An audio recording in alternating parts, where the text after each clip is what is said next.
Everyone says Ethan is cold and aloof, but he humbly pursued me for 10 years.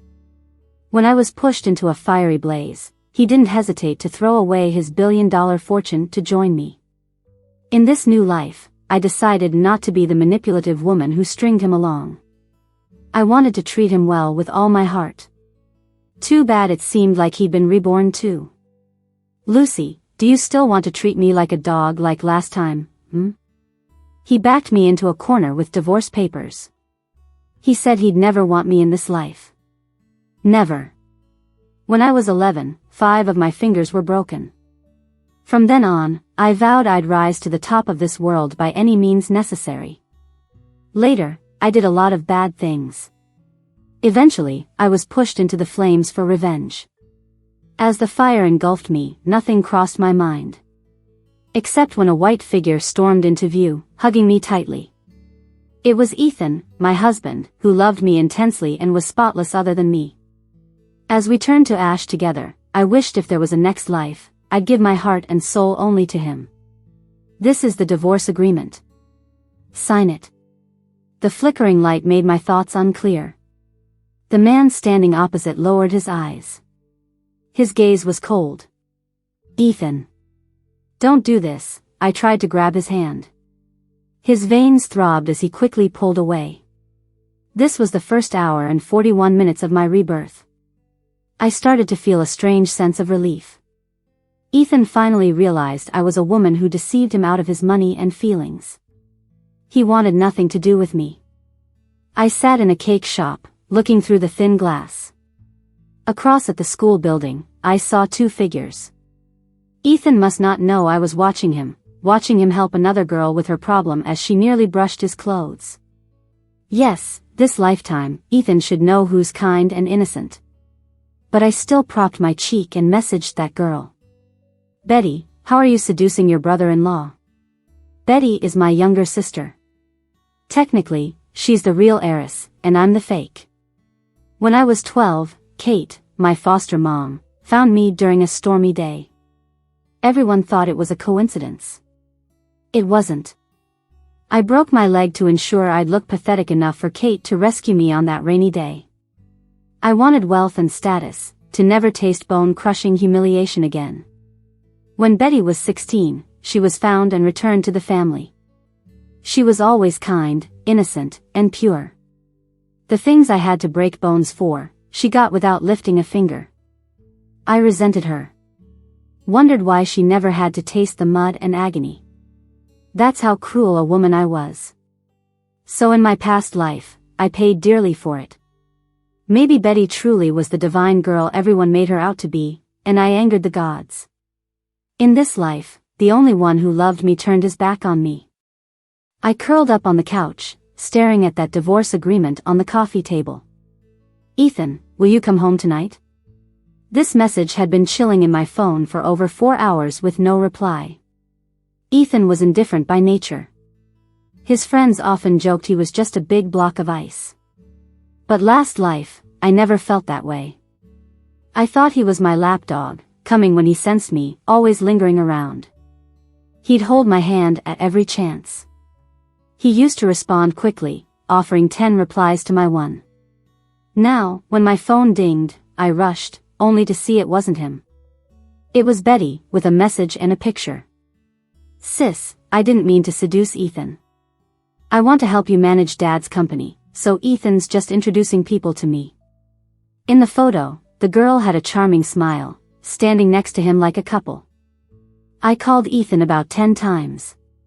He didn't pick up. Eventually, he just blocked me. Ethan was clueless about dealings in life, he was only about the academics. Last life, I wanted to grab some shares of Dad's company from Betty. I had Ethan cozy up to people in the pharmaceutical business. He did it without complaint. It never crossed my mind that being a top university professor with high standards must have been tough for him to stoop down asking for favors. I can only remember one thing from last time. I secured a deal after drinking too much. I called and asked him to pick me up. The room was full of influential people. I leaned against the couch, seeing that faint white figure approaching, teasing him along like a dog. A prestigious medical professor, a man who never lowered his gaze. In front of everyone, I made a mockery of him. It must have felt great then, huh? Everyone expected him to storm off, but what did Ethan do? He walked towards me, step by step. Naturally knelt down, took my ankle, and straightened my high heel. His brow soft, like an old painting. Evenings cooling off, don't catch a cold, dear. Dear. He liked calling me that. But since rebirth, he hasn't. I'm a light sleeper, so whenever he returned, I'd wake. Lying there, hoping he'd do something when he saw me defenseless. But no. He avoided me, not even covering me with a blanket. I sat up, hurling the divorce papers at his back. He paused, his back so chiseled and noticeable. Don't break it. If I draft a new one, you won't get as much. The soft moonlight touched him as he spoke, cold and dark hidden in his eyes. I won't sign. I stared him down. He seemed to expect it. All right, then we'll go to court.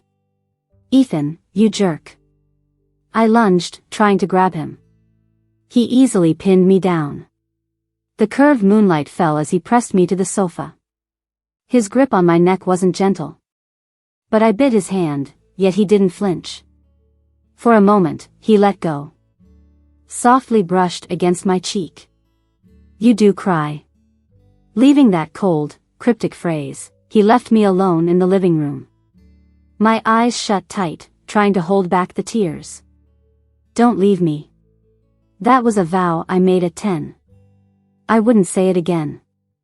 I refused to sign the divorce papers. The next day, Ethan withdrew from all dealings with me. Ethan's family owns a large portion in the medical field, and he's a top scholar there. I admit, in my past life, I married him because I saw benefits. I knew he didn't want me anymore. When I found out he handed over all the projects to work with Betty, it was like a dull ache in my heart. But then, it felt kind of right. In our past life, he probably saw it clearly. Betty was pure and clean, not like me, always using dirty tricks to get what I wanted. His withdrawal was like a warning bell to our competitors, and suddenly, I was left isolated. I thought about buttering up Ethan. Ethan, are you at school? Made some lunch, want me to bring it over? I didn't hope for any leftover feelings from him, I just wished he'd remember the good times and not be so ruthless. Staring at my phone with no response, I felt like my skin was as thick as a wall. We argued so much yesterday, but when it came to interests, you just swallow your pride. I planned to make him a nice meal and bring it over. Then I realized something. I had no clue what Ethan liked to eat. But he probably knew everything I liked and didn't like by heart. In our past life, Ethan's thing was showering me with yummy treats. I wasn't that picky but loved fussing in front of him. Ethan, this pasta is too hard. Ethan, who are you making this soft pasta for? Ethan, I don't like spicy food. Ethan, when did you start cooking so bland? There was only one time I really pissed him off. He stared at me with his dark eyebrows, cold and serious. Darling, do you think I'll always be on your side? I looked down at my nails and said, then get lost. And he did, storming out in freezing weather without his coat. I reckon he was fuming. Later that evening, I texted him. Ethan, I miss you. Not long after, I heard our door open. He hugged me tight, bringing in the chilly air. His nose brushed my neck as he said, yes, I'll always be on your side. For the old me, training Ethan was easier than a dog. After cutting my hand the third time and staring at the mess in the pot, I realized cooking isn't my talent. I ordered takeout and transferred it to my own thermal container. Honestly, food from home and outside don't taste very different. Probably. Sorry, sis. I didn't know you brought lunch for Ethan, too. Betty stood in front of me, visibly flustered. Call him brother-in-law, I said with a smile, watching her hands clench. Ethan, I stood in front of the man eating. He ignored me, so I took away his chopsticks and swapped his lunchbox with mine. He glanced at the food, then finally focused on me. "Look," I showed him my bandaged hand. "I cut myself 3 times cooking for you. Can't you eat my food?" I held his gaze, calm. Calm like I was about to break. Finally, he sighed, "Lucy, you cook just like takeout. Learn this from them?" I pretended not to catch the sarcasm in his voice and pushed on. "Ethan, just say if you'll eat or not." Many times, when I got upset, he'd soften and soothe me. I got used to it but forgot this wasn't our past anymore. Yet, he bowed his head and slowly ate the seafood porridge. So obedient, just like past Ethan who'd do whatever I asked. After finishing, he watched me bend down to clean up for the first time. "Lucy," he called my name like a clear stream. "I'm allergic to seafood." 2 lives and you still can't remember. Shocked, I glanced at him. His pale wrist, laced with veins, was now red with rashes, letting me see. "Do you have to torture me to death to be happy?" Ethan was severely allergic to seafood. It only took a few minutes for the redness to spread, for him to cough and for his breath to become strained. How could I let him touch seafood? The doctor said if he was brought in any later, he might not have made it. "Sister, you didn't know?" "How could you not know?" Betty's eyes were red at the hospital door, her voice trembling. I knew she liked Ethan. Otherwise, I wouldn't have spared another glance at him in our past life. He knew and still drank it. I weakly defended myself. Just then, the door opened. The nurse nodded, saying the patient was awake. I peeked through the crack. Ethan was sitting up, looking at me. Guess he heard every word I said just now. His eyes were empty, not even disappointed, just void. Betty rushed to his bedside, calling his name. I went over, but the man who hadn't spoken suddenly coughed. "Lucy," his voice low, those dark eyes fixed on me. My heart skipped, and I stepped closer. "Can you just not show up in front of me again?" That was Ethan's request. I didn't know why, but my reaction was bigger than his. I slammed the hospital room door and left. Yes, I'm manipulative, heartless, and awful, I thought, but can't he stand by my side anyway? Doesn't he care about who I am? He chooses Betty, not me. Back home, I spotted that stuffed toy dragon lounging on the couch. It was a pre-wedding gift from him, a limited edition. To him, it was just any other gift. I didn't know then that to catch that dragon, he hit up 5 malls and emptied out 4 claw machines. The last dragon came from a bar. He drank a lot that night, tipsy, with blushing ears, pulling that dragon from behind his back. "Lucy," he'd called me, "can you look at me?" He hid behind that dragon, waving its paw, "Can you let me stay by your side?" Even if it was whispered from the depths of being Ethan. Turns out, late-night memories can flip you out of bed. That's what I thought, standing outside Ethan's hospital room in the dead of night. So quiet at night, the curtains slightly open. I stood by his bed, looking down at a man who couldn't seem to sleep peacefully. Ethan's face, no wonder it's got the girls at the academy dreaming about him day and night. His nose is high and straight, his brow like a pine tree, the kind of guy with pride and ambition. How did I end up being entangled with him for most of my life? I instinctively leaned closer, only to fall into a pair of icy eyes, deep as still water.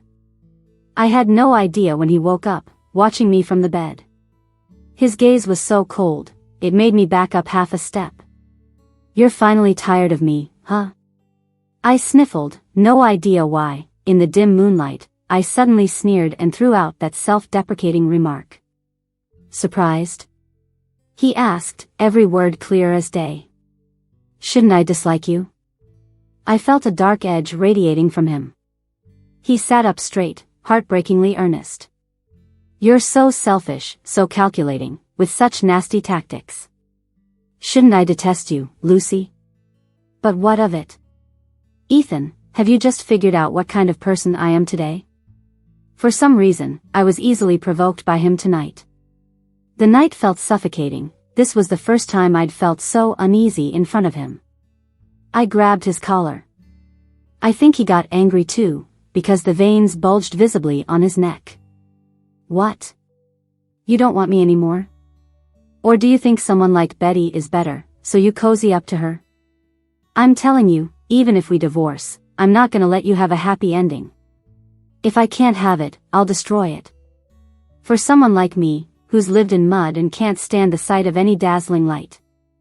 No way will they reach their so-called happy ending. I bared my teeth at him out of habit, but was met with his clear eyes. He leaned back on the bed, curling one side of his lips slightly, watching me calmly. Lucy. Since when did you become so frantic, so easy to provoke? You've lost. Suddenly releasing my grip on his collar, I realized, what was I doing? Exposing my vulnerability in front of him. At this moment, if I wanted to find a way to navigate the current dilemma, my best bet was to win over the man in front of me. I used to be so good at this in my past life. But seeing this composed man now watching me intently, I felt speechless, like there was something stuck in my throat. After a long pause, instead of pleading, the words I swallowed came out as, "Fine, just wait and see, Ethan. Without you, I'm still going to make it. And I won't lose, I'll never lose." I clicked away on my heels, out of the hospital room. Breaking ties with Ethan meant giving up his connection. At any angle, it seemed like a terrible plan. But I just couldn't bear to bow to him anymore. Clearly, in my past life, you gave up everything to accompany me into hell. Clearly, you held on to me for so long. When I had already decided to treat you well. I already considered you family. Why, then? I stared at my reflection in the elevator mirror. Luckily, I walked fast enough for him not to see my reddened eyes. Why wait till now to tell me you woke up? It felt like being tossed back into the mire. Ethan's departure set off a chain reaction. Everything started replaying like in my past life. Betty charmed everyone bit by bit, while I became the despised villainess. The only difference was that the Ethan who stayed by my side in the past life wasn't around now. Lucy, you really can hold your liquor, a middle-aged man, reeking of booze, leaned in close to me. With great effort, I fought the urge to douse him with my drink. This partnership was important. My dad was already disappointed in me, he intended to groom Betty. I'd made too many enemies trying to rise up over the years. And me, an adopted daughter with no support, what would my fate be in the end? Probably kicked back into the original mire. You flatter me, I responded, brushing my bangs aside, catching the man's lecherous gaze. Yet whenever business was brought up, he'd naturally change the subject, taking the chance to pour me another drink. Classic old fox. The discomfort from the alcohol hammered at my nerves. I squinted, downing a glass amidst the group's cheers, and then, vaguely, a familiar figure burst into view. The private room door was pushed open. Oh, Ethan. There you are. The man who was just sneering at me, with that sleazy look in his eyes, quickly changed his tune, and for the first time in 3 months, I saw Ethan again. He still looked like an untouched lotus, seemingly unaffected by the world. Mr. Max, Ethan nodded at the man, indifferent. This time, I want to introduce you to one of my students. As those words dropped, I saw Betty timidly peek out from behind Ethan. I finally understood what Mr. Max had been stuttering about earlier. If his pharmaceutical company could get through to Ethan, its market value could easily double. Betty being here, with Ethan paving the way, was needless to say, I would have to give up this partnership to her. Strangely enough, though Betty seemed disinterested, she always precisely took over anything related to me. The partnership fell through. Terrified I'd throw the drink in my hand at either Mr. Max or Ethan if I stayed a second longer, I feigned civility before exiting the room. But staggering along the corridor, something felt off. My body felt weird, like it was burning. Head heavy, feet light, my body feeble. Had Mr. Max slipped something into my drink? In the next second, I was abruptly pulled into a corner. I struggled fiercely, but my body wouldn't cooperate. He, Miss Lucy, stop resisting, will you? Who doesn't know you're just a discarded adopted daughter? You had Ethan by your side, but even he left you. But hey, if you spend one night with me, maybe I'll give you that partnership. The greasy voice exploded in my ear. This drug was potent. Every limb felt weak, so I desperately tried to create a commotion. But this club was upscale, with good soundproofing and no one around. I could only watch helplessly as the man, grinning obscenely, reached for my skirt, when suddenly, footsteps echoed in the hallway. Never have I been so sure they were Ethan's footsteps. It was at that moment I truly realized how intimately familiar I was with him. I was desperately trying to make some noise, but that person started pinning me down, choking my neck, and making it hard to breathe. For the first time, tears fell down big because of physical discomfort. I heard that person whispering threats in my ear. Finally, as the footsteps faded away, there was an untimely noise. The footsteps paused and started heading our way. I fought desperately to break free. I silently yelled, "Ethan, come quick. I'm about to die." But that person, maybe pissed off or something, pressed into my throat even harder. My heart was racing, just as the footsteps were about to stop beside us. Suddenly, from the other end of the hallway, came a timid and sweet voice. "Ethan, there are so many people in the room, I'm scared to be alone. Could you come and stay with me? Don't go to such dark places." The footsteps suddenly stopped. My heart sank into endless darkness too. The next second, I was suddenly pulled out into the dimly lit hallway. The man's scream echoed in my ear. Ethan had apparently learned combat for a few years because I was startled when the guy was thrown off. Then, I fell into an embrace that wasn't exactly warm. "Ethan, He took off his jacket and wrapped it around my disheveled self. The turmoil within doubled with his brief contact. For some reason, I rejected the way things were going and struggled to break free from him, but he held me tight. My throat felt sweet, and I couldn't make a sound. More and more people slowly came out of the room, and then I saw Betty's aggrieved red eyes. My consciousness sank into a dark stupor. I woke up cold. The shower in the bathroom kept spraying cold water, much lower than my body temperature. A man with his eyes downcast stood by, watching me silently, his thoughts unknown. "Give me clothes, I'm leaving." I tried to get up but found my limbs weak. When his hand touched me, it sent a shiver through me. I shook his hand off abruptly. Actually, in the last life, I always treated Ethan this way. My temper was indulged, and his lenience toward me back then was almost to an excessive degree. "Mr. Max gave you a drug with a new formula. Do you think you can just walk out?" He looked down at me, his expression unreadable. I was in the field of drug development myself and knew all about the side effects and detoxification methods of such a drug. And now, right in front of me, was a perfect antidote. If it were the previous me, I would have clung to him already. But now, I hesitated. Suddenly, I heard the soft sound of a belt buckle being undone. I shivered a bit, and then the transparent water splashed lightly.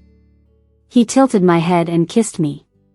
It felt like being pulled from a raging sea, my mind slightly clearing up. That slap landed solidly on his cheek. His face turned to one side. Ethan's features were aggressively handsome, with long eyelashes from my viewpoint, still carrying tiny drops of water. He chuckled, like a decaying flower blooming suddenly. "You really do use and toss away." The bathroom was still filled with the sound of water raving. Through the shimmering reflection, I looked at his eyes full of untold stories. "Ethan, why did you lead Betty here?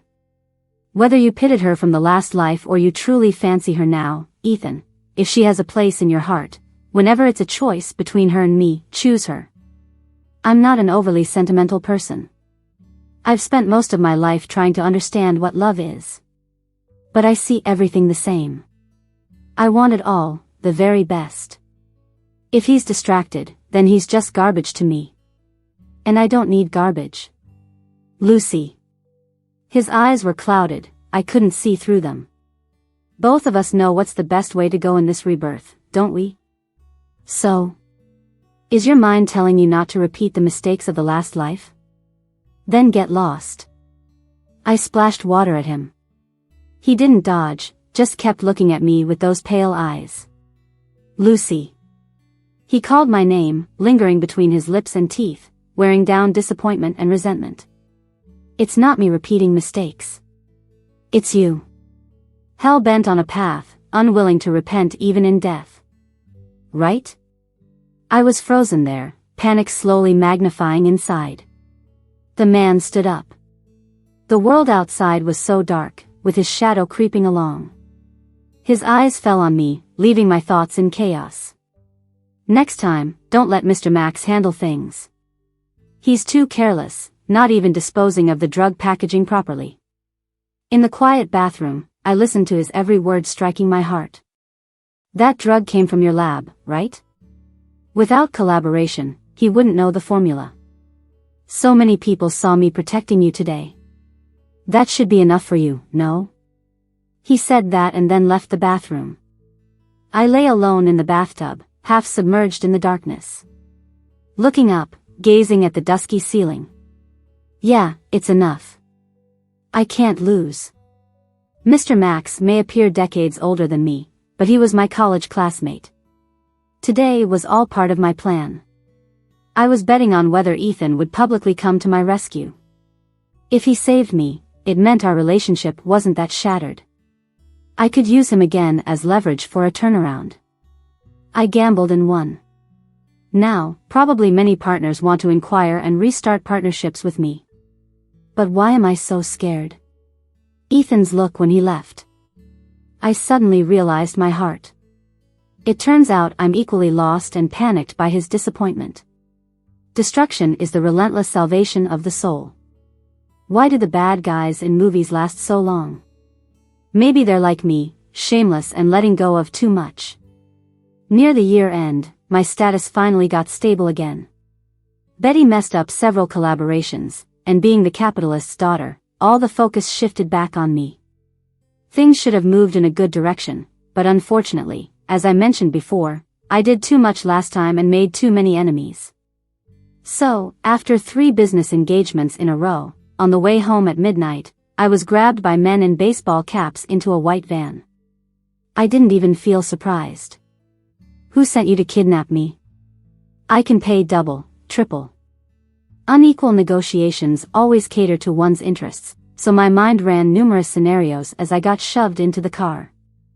But, unfortunately, they were unmoved, and a knife was firmly placed at my neck. Damn, it wasn't for money, it's life or death. What did I do to offend you? Before I finished, that knife already sunk into my skin. I shut up, and a voice processed through a modulator rang in my ears. Rest assured, I don't want your life. I just need you to do me one thing. The knife tip traced along the blood vessel, constantly reminding me of how close I was to death. Call Ethan right now. Ask him for the key and code to the YDX2 formula. YDX2, I remembered this anti-cancer drug was about to be launched. Ethan led the research.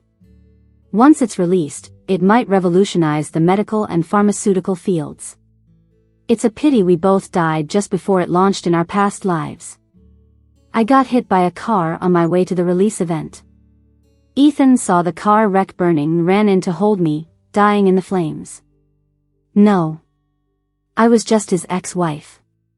Do you really think I could get something that important? I couldn't help but laugh when I heard the kidnapper's demand. Maybe they were fooled by the illusion I created, thinking Ethan was still someone I could summon or dismiss at will. But only I know, now, even if I died, he wouldn't flinch. Say you've been kidnapped. Say you're gonna die.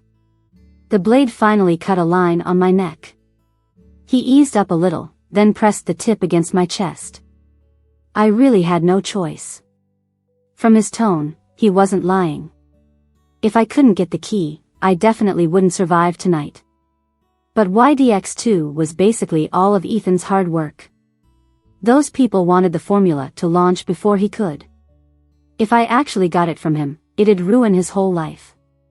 Ethan's bright future versus my pathetic existence.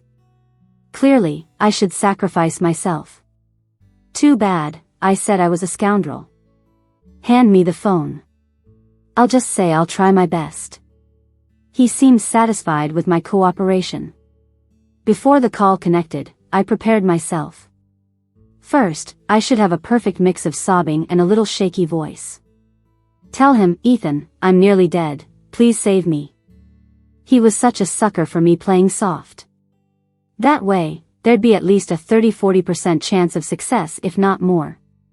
But the moment the call connected, my mind went blank. Hello. Hearing his gentle response reminded me that we hadn't talked for 4 months. For a long time, I thought, wasn't I supposed to be the most selfish person? Don't you care about my life? I already owe Ethan so much, what's a little more? But then I looked up at the moon through the window. Tonight's moonlight was so beautiful. I said, Ethan, happy birthday. I said, you lucky fool, how come today's your birthday? Don't fall for me in the next life, idiot.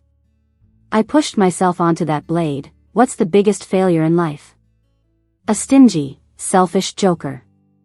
One day, recklessly giving everything. What a shame. I thought about being a good person. If I had a normal family, with a mom and a dad. Not kicked or pushed around all my life. It's not like I didn't want to be good. It's just if I survived till now, I couldn't have been good. But, isn't the definition of good subjective too? If I ruin a company, the boss doesn't have to suffer through its collapse. Am I not good? I'm amazing, aren't I? However, I guess Ethan is what society would call a good person. He's lived such an honest life, never straying. So, when he fell for me, all I thought was to ruin him. Though, I couldn't. He's incorruptible, nothing like me. I remember the night after we made it official. He got up. I suddenly wrapped my arms around his neck, we were so close. His breath hit my face, his intense gaze burned onto me. Will you love me, even if I'm a bad woman? I asked him, almost theatrically. His Adam's apple moved gently, he stared at me. His dark eyes with the most genuine look fell on me, said.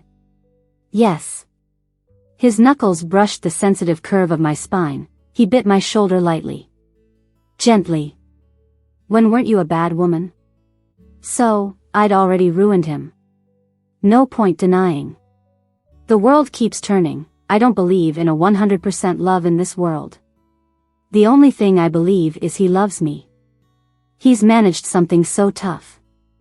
So, if one day my broken life could have a grand ending, I'd let him give me a glorious send-off.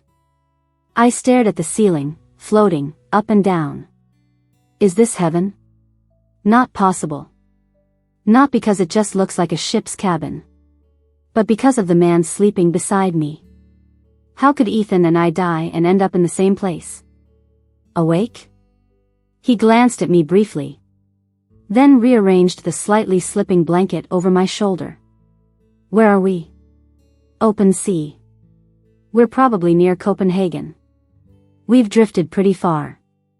How come I'm not dead? Do you really want to die that bad? I turned to look at him. His eyes were dark, didn't seem in great shape. And a bit fierce. I raised my hand to brush his stubbly cheek. You really came to save me? What's the cost, Ethan? Give up your career in medicine, surrender YDX2. Never involve yourself in the field, never step foot back home, right? I turned my head. The rushing waves framed by the railing. It was my father who had those people kidnap me, I should have guessed. My power was in his way, he needed a path for his own daughter. In the end, I'm just a stray dog getting kicked around. The sea breeze carried a faint salty scent. I leaned against him, tightened the blanket. Ethan, not even a hint of resentment? He looked at me. Lucy. Many things, I've done if I felt like it, just did it. I tried taking a different path this life, but it wasn't what I wanted. The world's got its rules, right and wrong, but anything about you, I can break. In the dim cabin, he gently found my hand. If I'm walking this dark path, I'll walk it with you forever. I'm addicted to you. When you gave your life for me, I honestly hated myself. This wretched life of mine, losing a bit of dignity for you is nothing. He asked why I was smiling. It's just, this world's ridiculously fair, isn't it? I looked up. I've got nothing, but I've got you. You've got everything, but you ended up with me. Quietly, I thought, Ethan, don't run into me next life. I brushed his fingertip, laced our fingers together. This life, let me protect you. Yesterday, Mrs. Smith next door said she saw you lingering outside before going in. This morning, you left without saying a word, using groceries as an excuse. I guess you must have heard the news from across the ocean by now. YDX2 really is my masterpiece. I knew someone determined would achieve unprecedented success with it. Honestly, seeing my hard work used by others as a stepping stone doesn't hurt as much as the fact that it's been a whole 11 hours since you last spoke to me. I get it, we feel differently about things like emotions. You can't understand my love for you, which, for me, goes beyond worldly meanings or life and death. So, there's no need for you to worry about whether you're hurting me. After all, just a mere flick of your hand is already a blessing to me. I heard you crying in your room last night. Honestly, I was a mix of disgusted, heartbroken, and frustrated, yet I felt a hint of joy. It shows you care about me. That little bit of concern made my whole body tremble, thrilled to the point where I wanted to hold you and kiss you. I constantly suppress these unhealthy, crazy thoughts. This is an invasion of your space, my wrongdoing. So don't blame yourself, don't feel guilty. Just be you, whether bold or modest, as long as it's what you want. Oh, right, let me answer a question you often ask me. Why did I fall in love with you? I've explained this many times before. That day, your father led you to open the door. Your brown scarf softly slipped off your shoulder. I saw you. What I mean is, there doesn't need to be a reason to love you. Because it's you, there never needed to be a reason.